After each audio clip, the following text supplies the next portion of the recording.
Integrated residence స్కూల్ను ఏదైతే ముందుకు తీసుకొని పోవాలని చెప్పండి ఎస్సీ ఎస్టీ బీసీ మైనార్టీకి సంబంధించినటువంటి వారికి 55 నియోజకవర్గాల్లో అధ్యక్ష ఒక్కొక్క రెసిడెన్షియల్ స్కూల్కు 200 కోట్ల రూపాయలను ఈరోజు మంజూరు చేస్తూ సుమారు 11,000 కోట్లతోటి 55 నియోజకవర్గాల్లో మొదటి దశలో ఈరోజు ఈ స్కూళ్లను రెసిడెన్షియల్ స్కూళ్లను నిర్మాణం చేసేటువంటి కార్యక్రమం చేస్తున్నాం. ఇది అధ్యక్ష ఒక విప్లవాన్ని విద్యా వ్యవస్థలో ఈ స్కూళ్లు తీసుకురాబోతుందని చెప్పడానికి కోసం చేసేటువంటి ప్రయత్నం. ఇది మా ముఖ్యమంత్రి రేవంత్ రెడ్డి గారి ఆలోచనలు వచ్చినటువంటి ఆలోచన. ఈ ఇందిరమ్మ రాజ్యంలో కాంగ్రెస్ ప్రభుత్వం చేస్తున్నటువంటి ఆలోచన మాట సందర్భం చెప్తున్నా అధ్యక్ష. అంతేకాదు ఈరోజు మా ముఖ్యమంత్రి గారి కళ్ళ ప్రాజెక్ట్ అయినటువంటి యంగ్ ఇండియా స్కిల్ యూనివర్సిటీ తీసుకొస్తున్నాం అధ్యక్ష. ఈరోజు స్కిల్ అదేవిధంగా స్పోర్ట్స్ యూనివర్సిటీ తీసుకుని వచ్చి అదేవిధంగా గతంలో ఉన్నటువంటి ఐటీఎల్ పేరును అడ్వాన్స్ టెక్నాలజీ సెంటర్ గా మార్చి ఏటీసీని కూడా తీసుకొని వచ్చేటువంటి ఈరోజు ఈ ప్రభుత్వం చేస్తున్నటువంటి కార్యక్రమాలు ఒకసారి యంగ్ ఇండియా స్పోర్ట్స్ యూనివర్సిటీ కానీ ఏదో skill India young India skill university కానీ అడ్వాన్స్ టెక్నాలజీ సెంటర్లు ఏటీసీలు కానీ ఏదైతే ఉందో వాటిని ముందుకు తీసుకునే ప్రయత్నం చేస్తున్న దాన్ని దయచేసి గుర్తు చేసే ప్రయత్నం చేస్తున్నారు అధ్యక్ష. అదేవిధంగా ప్రభుత్వ పాఠశాలలో కూడా ప్రభుత్వ పాఠశాల రూపురేఖలు మార్చడానికి అమ్మ ఆదర్శ పాఠశాల కింద అనేక నిధులు కూడా వెచ్చించిన సందర్భంగా మీకు గుర్తు చేస్తూ ఓవైపు మేమేమో sports university skill university advance technology centre young ఇండియాకి సంబంధించిన రెసిడెంట్ స్కూళ్లు ఈ విధంగా మేము యూనివర్సిటీలు చేస్తూ పోతే దుబాయ్ కేంద్రంగా బీఆర్ఎస్ పార్టీ ఇతరులు విద్వేషపు వాట్సాప్ యూనివర్సిటీని పెట్టి ఈరోజు మా ప్రభుత్వాన్ని బదిలీ చేసే కార్యక్రమం చేస్తున్నారు అధ్యక్ష. ఇది కూడా ప్రజలందరూ కూడా గమనించాలని ఈ విష ప్రచారాన్ని ఆపాలని ఈ చేస్తున్నటువంటి కార్యక్రమానికి వారు మద్దతు ఇవ్వాలని చెప్పిన సందర్భంగా నేను మీ ద్వారా వారికి సందర్భంగా తెలియజేస్తూ ఈ అంశాలు కూడా చక్కగా గవర్నర్ ప్రసంగంలో ఈ విద్యకు సంబంధించినటువంటి విద్యా రంగంలో ఏ విధంగా పెను మార్పులు తీసుకొని వస్తూ ముందుకు పోతున్న అంశాన్ని కూడా గవర్నర్ గారు చక్కగా విడమరి చెప్పినటువంటి అంశాన్ని కూడా ఈరోజు గవర్నర్ గారంటే కూడా గౌరవం లేదు అధ్యక్ష. స్పీకర్ గారు చేరంటే కూడా గౌరవం లేదు అధ్యక్ష.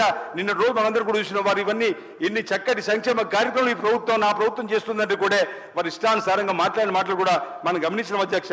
అంతేకాకుండా ఇంతకుముందు మనం అనుకున్నట్టుగా నీళ్లు నిధులు నియామకాలని చెప్పని అధికారంలోకి వచ్చినటువంటి ఆ 10 ఏళ్లు కూడా అధ్యక్ష ఉద్యోగ నియమాలకు సంబంధించి కానీ ఇతరత్ర పట్టించుకున్న పాపాన్ని పోని సందర్భం అయితే ఈ రోజు ఈ ప్రభుత్వం వచ్చిన ఇప్పటి వరకు ఇంచుమించు 60,000 పైగా ఉద్యోగాలు కూడా నిన్న ఈరోజు రవీంద్ర భారతిలో 1292 జూనియర్ లెక్చరర్స్ కు 240 పార్టీనిక్ లెక్చరర్స్ కూడా మనం ఉద్యోగాలు ఇచ్చుకున్న సందర్భాన్ని కూడా గుర్తు చేస్తున్నాం అధ్యక్ష.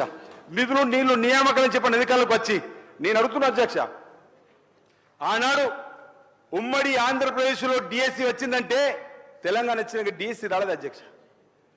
ప్రభుత్వ పాఠశాలలో చదివే పేద విద్యార్థులకు ఉద్యోగ టీచర్ని ఇచ్చేటువంటి సందర్భం కూడా రాలేదు అధ్యక్ష. కానీ ఇందిరమ్మ రాజ్యం ఈ ప్రభుత్వం గౌరవ ముఖ్యమంత్రి రేవంత్ రెడ్డి అధికారంలోకి వచ్చిన తర్వాత విద్యాశాఖ స్వతహా చూస్తున్న వారు డిఎస్సిని ఏర్పడేసుకున్నాం అధ్యక్ష. గ్రూప్ 1 అధ్యక్ష ఎప్పుడు ఉమ్మడి ఆంధ్రప్రదేశ్ వచ్చిందంటే తెలంగాణ వచ్చినాక గ్రూప్ 1 కు రాలేదు అధ్యక్ష. నోటిఫికేషన్ మీ ఇచ్చిన నోటిఫికేషన్లకు ఉద్యోగాలు వస్తున్నాయంటున్నారు. వాళ్ళ హయాంలో నోటిఫికేషన్ ఇచ్చిండ్రు, వాటిని మళ్ళీ పరీక్షా పత్రాలు లీక్ చేయడం, ఆ పరీక్షా పత్రాల బటన్లు కూడా పనిచేయకుండా ఉన్న సందర్భాన్ని కూడా మనం గమనించిన అధ్యక్ష.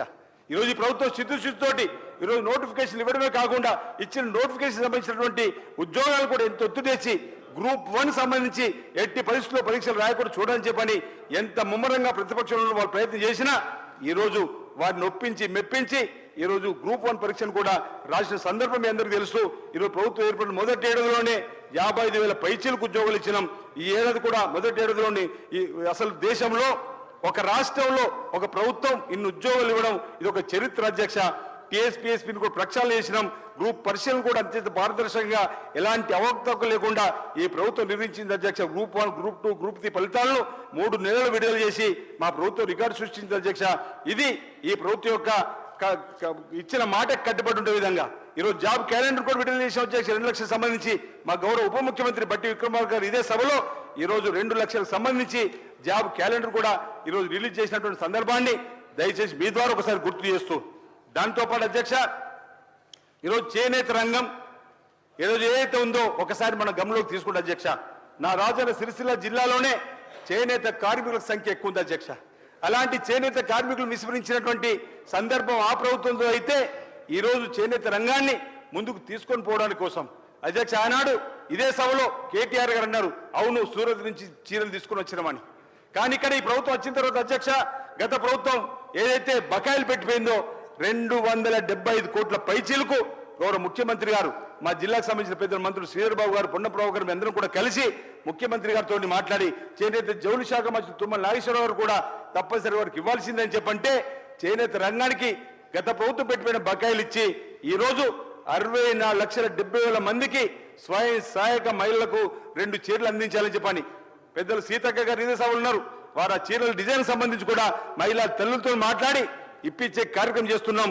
ఈ రోజు ఇంచుమించు 8 మాసాలు ఈ చేనేత రంగానికి పని కల్పించే కార్యక్రమం కూడా ఈరోజు చేస్తున్నటువంటి కార్యక్రమం.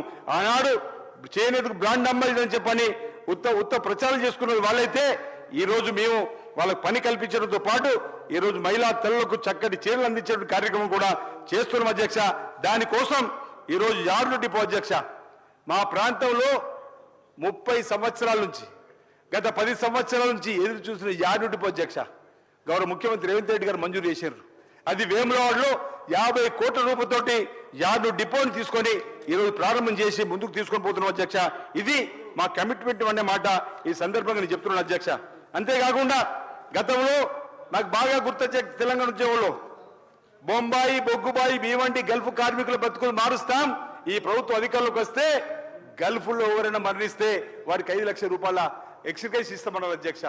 కానీ ఈ ప్రభుత్వం తెలంగాణ ఏర్పడిన తర్వాత గల్ఫ్ కార్మికుల నుంచి పట్టించుకున్న పాపాన పోలేదు అధ్యక్ష. మీరు గమనించమని చెప్పని ఒకసారి కోరుతున్నా. గల్ఫ్కు వెళ్ళినటువంటి కార్మికులందరూ కూడా యోగ క్షేమాలతో తిరిగి ఇంటికి రావాలన్న భగవంతుడు మనం అందరూ కూడా ప్రార్థిద్దాం, రావాలనే క్షేమంగా కోరుకుందాం. కానీ ఒకవేళ అక్కడ ఏమైనా జరిగి అలా కుటుంబాన్ని ఆదుకునే పరిస్థితి చేద్దామని చెప్పంటే పట్టించుకున్న పాపన పోని సందర్భం.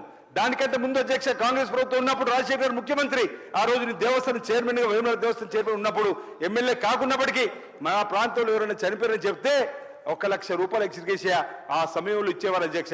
కానీ తెలంగాణ వచ్చిన తర్వాత గల్ఫ్ లో మరణించిన వారికి అనా పైసలు లేరు అధ్యక్ష, అనా పైసలు ఇవ్వలేరు. ఈరోజు శంషాబాద్ ఎయిర్పోర్ట్ లెక్కల ప్రకారం పార్థివ దేహాలు శివపేటకల రూపంలో 2